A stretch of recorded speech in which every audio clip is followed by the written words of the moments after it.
Hello, everyone, and welcome back to another episode of the 8-Bit Adventures podcast. This is a podcast bringing you the latest and greatest gaming news of the week. This is episode 305, and I am your host, Sean Hayes. So we got some fun news this week. Some really fun news. Yeah, just some wild stuff happening this week. Like nothing big or major, but a lot of like just really weird, interesting stories. So looking forward to that. So yeah, we didn't do an episode last week, just because it was big birthday party for my son, and we really needed the time to prepare for that party. Yeah, we because it started at like 7:00 in the morning, and then we were just prepping until the party started at 1. And that was like with also prepping earlier in the week. So yeah, and I'm still recovering from it. So yeah, and I hope for those of you in the U.S., it's probably all of you that listen to this podcast. Hope you had a good Independence Day, or at least that you were able to get the day off and relax. So yeah, yeah, it's been a bit of a rough week here. So yeah, not really much going on with that. Yeah, just really struggling with the lack of time to kind of do anything. So unfortunately no progress on other projects. But anyway, you don't want to hear about me complaining about that stuff. You want to hear what the news this week is. So let's get right into it.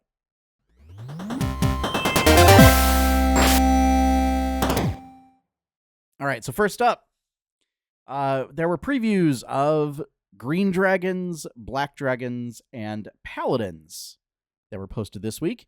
They were posted across various sites. So the Green Dragon one was Engadget, I believe. I don't remember where the Black Dragon preview was, and the Paladin stuff was posted on the official D&D YouTube channel and on D&D Beyond. So go check those out. Basically, we knew that they were going to do redesigns of the chromatic dragons. I did report this previously from like a Wargamer article. Apparently, those weren't official, which was much to my dismay when there was a thread on Reddit talking about it. There was also a preview for brass dragons as well. So yeah, brass dragons. It kind of runs into the issue of like their wing structure looks similar to what they're doing with other dragons. So instead of being gold light, it's now kind of bronze light. But Green Dragons, much more serpentine, very, very sinuous, and they wanted to emphasize sort of that serpent nature, which admittedly does work well for forest environments. Their wings are very small, so they kind of have like a weird bumblebee thing going on for me of like their wings might be too... Like dragon wings are already too small for their bodies to actually carry them aloft if you're going to use physics and not magic. And in this case, they're way too small. So, I really liked the previous Green Dragon design, so I don't know how I feel about it. Black Dragon design, 100% all in. So this one they used crocodiles as or crocodilians, I should say, as an inspiration. And so some of the concept art is like which it just seems funny to me, is a black dragon hanging out in the water like a crocodile would. So like just the top of their head showing, and then like the rest of their body is just dangling down. Um, but that was nice to see.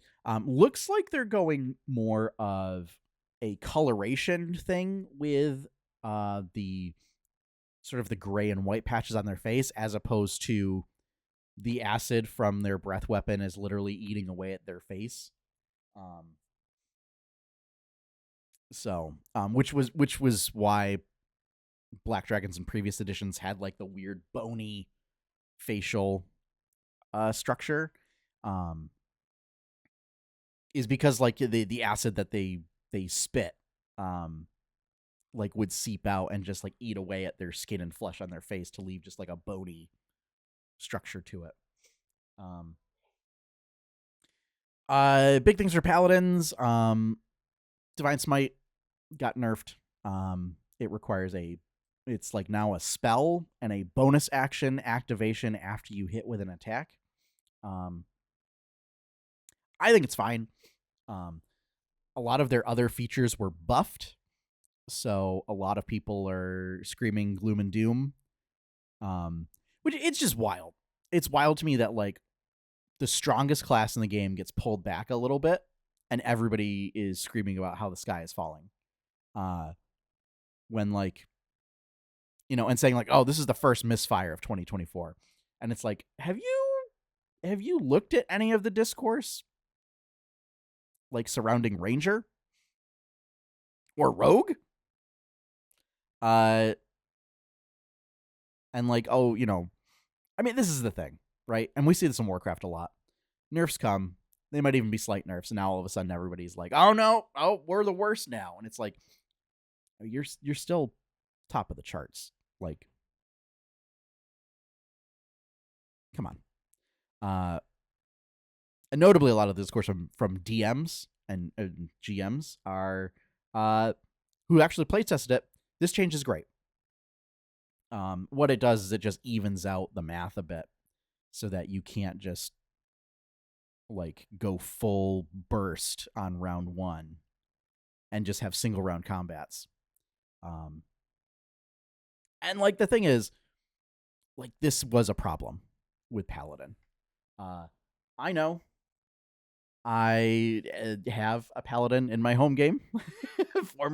former co-host Josh York plays a Paladin, and absolutely, fishes for crits to then like once he gets a crit, sinks just like his highest level spell slot into a smite and just demolishes things. So I think this is fine. It's also, and I don't know if the people screeching about it know, all of the other smite spells work the same way. So now it incentivizes you and gives you options for smites. And the thing is, I don't think they've revealed components for these, because everybody's complaining about counterspell and silence. If it doesn't have verbal components, it's not affected by silence. And, I wonder, if they do a spell that lacks verbal and somatic, or if it just requires somatic components, but the somatic components are attacking with a weapon or something. I don't know. The other thing being, how many NPCs are going to have counterspell? And if it's the case where official NPCs don't run counterspell, and all of your GM's custom NPCs run counterspell, that's a GM problem and not a problem of the game. So, because especially I know Wizards was going to pull back from doing counterspell like abilities and stuff on NPCs. So, I mean, all in all, Paladin got a buff, actually. Like, one of the strongest classes in the game actually got buffed. It's just their big damage feature got nerfed. and so everybody's screeching about how it's the worst class in the game, which is silly to me. Um, so, or no, wait a minute, no, it did. It got reposted, I think. Yeah, because Paladin was one of the first ones revealed. It was right after Fighter. Whatever. It was I put that in. It was D&D Beyond was going reposting their stuff all this week, and I had totally forgotten. Yeah. So I think we're waiting on the Monk. I think hasn't been showcased. And Sorcerer. I think everything else has been. Oh, and Bard. Bard will be a big one. Bard's popular. So, I mean, we did get spells and crafting, but those were nothing. There wasn't really a lot revealed there. So, all right. Anyway, that's it. Previews this week. It mostly dragons. That was kind of the exciting thing. So, next up, GamesRadar reports that team members have sometimes scolded Final Fantasy creator Hironobu Sakaguchi for playing too much Final Fantasy XIV. Now, he does say rarely, but there have been a few occasions where he was going to miss meetings and interviews and stuff because he was just playing Final Fantasy XIV. And members of the team would pop into the game and send him chat messages to remind him that there's meetings. This is great. This is one of the fun stories this week. I love seeing like especially people in higher up positions are still able to like, especially in like game development, because it shows that like they're still playing games. Like, I don't know. I like to think this has Iwata energy to it. But yeah, just that the creator of Final Fantasy still really loves Final Fantasy 14. And can't stop playing it. And the team will be like, you gotta stop. But yeah, it has the energy of Henry Cavill sending Zack Snyder to voicemail for the Superman call because he was busy doing Warcraft raids. So that's just a quick headline. I loved it. So next up, IGN reports that the Netflix series based on Sony's franchise Horizon Zero Dawn, or just the Horizon franchise, will not be moving forward. Apparently, it was going to have the Umbrella Academy showrunner. I'm drawing a blank on his name, but a whole bunch of accusations and stuff have come out against him for like a hostile workplace and everything. But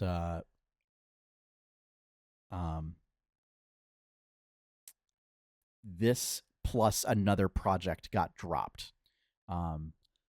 So who knows? Maybe, and I don't know at what stage they were in. So if it was still in like script writing stage, them's the breaks. But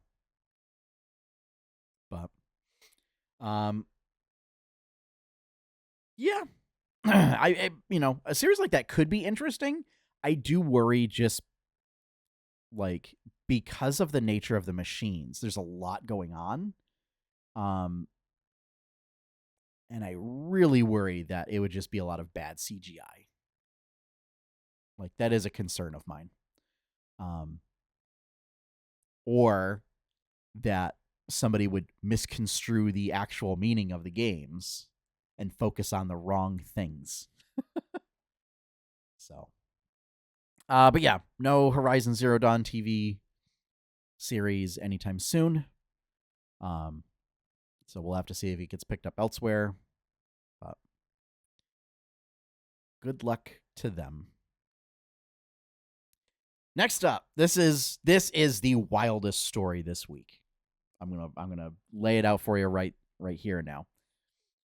So, Kotaku reports that Kien, I assume I'm pronouncing that right, an Italian-made action platformer, was finally released for the GBA. Development started 22 years ago by a group of friends in Italy who had no game development background, who said, we want to make a game. They made the game, and then they could not find a publisher. So got shelved. Like, the game was done. Couldn't find a publisher. The publisher didn't want to take the risk on it. So it got shelved. And then eventually, like, you know, they still tried to keep finding someone to release it. And eventually the team dwindled down to like one remaining original person. Who like kind of moved on, founded a company, started doing like educational games and everything. And then recently found a publisher that like specializes in retro games and retro consoles. And they're releasing it.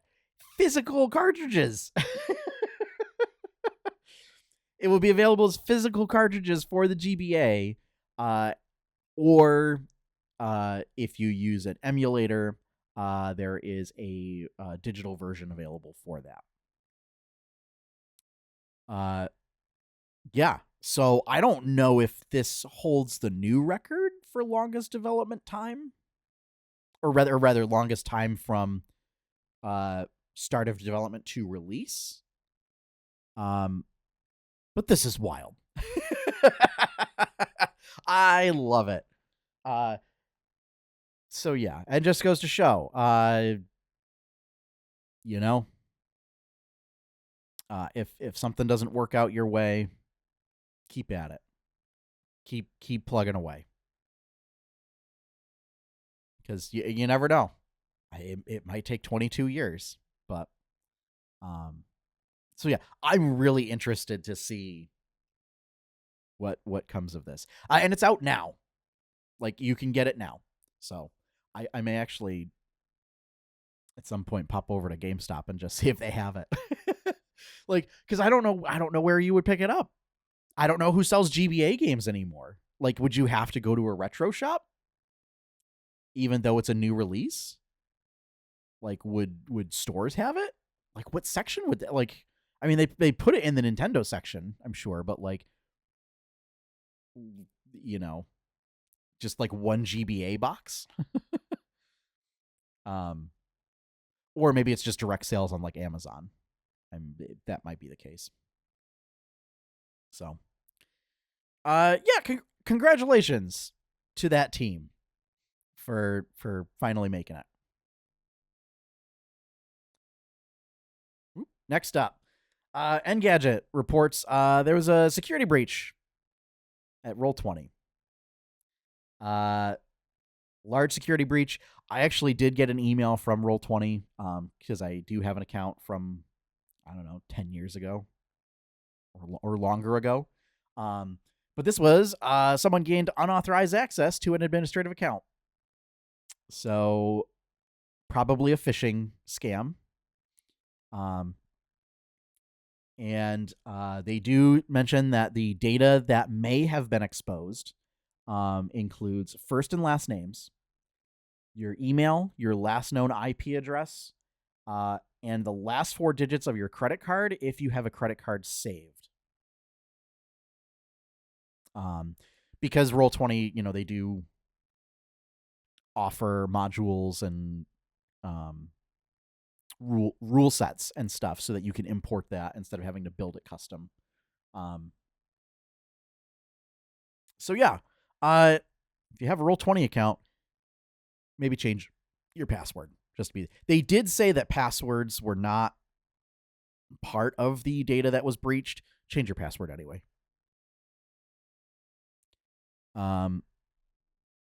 So yeah, That was just a big. This is more of a PSA than news, but yeah. And also, if you're an administrator, don't click on suspicious links. And have strong passwords. Nobody should be able to guess your password.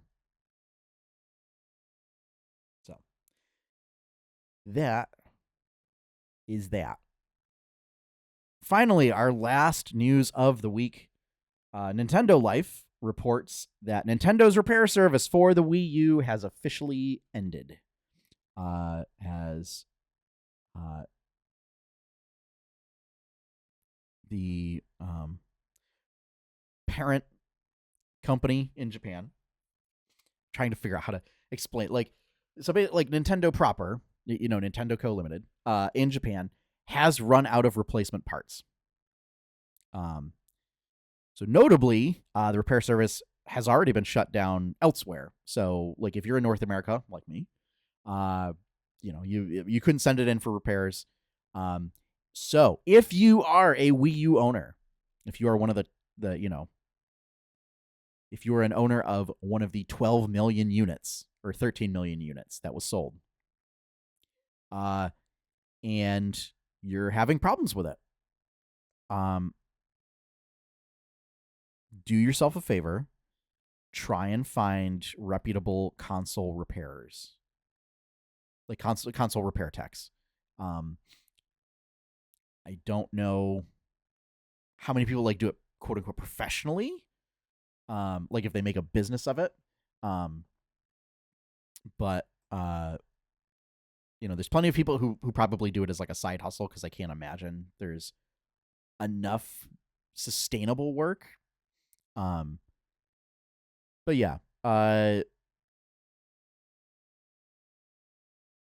because there's probably like little things that can go wrong that are potentially easily fixable if you know your way around a soldering iron and a motherboard. And other things like buttons. That's usually just replacing a few components. But yeah, you will not be able to send it back to Nintendo for repairs. So, yeah, find yourself a good aftermarket third party repair tech. And hope for the best. So, I know mine's still kicking. Is when friends come over and we're downstairs, my son tends to get into the consoles and starts turning them all on. So I know that it at least turns on and it brings you to the home screen. So yeah. But yeah, it'll be interesting to see when Switch repairs are no longer available, since it seems like the Switch has more hardware issues than the Wii U. But yeah, signals an end of an era a little bit. So that is going to wrap up our news for this week. So thank you all for joining me. If you would like to see more stuff from 8-Bit Adventures, you can check out our website at 8bitadventures.com. If you'd like to help support all of this amazing content, the best way to do that is to become a patron at patreon.com/8bitadventures. Patrons can get benefits for as little as $1 a month, charged monthly, not charged per post. So that is a flat rate. And obviously there are higher tiers as well. I have not implemented the new reward structure yet. Still waiting for feedback from folks. Mostly at higher tiers it includes like physical merch. So, but I would also like to get design, like a bunch of designs made so that I have a backlog. But And finally, our opening theme is One Up by Professor Shy Guy. You can find his work over at professorshyguy.bandcamp.com. And with that, we're done. So, as always, have fun, happy gaming, and enjoy your pie cake.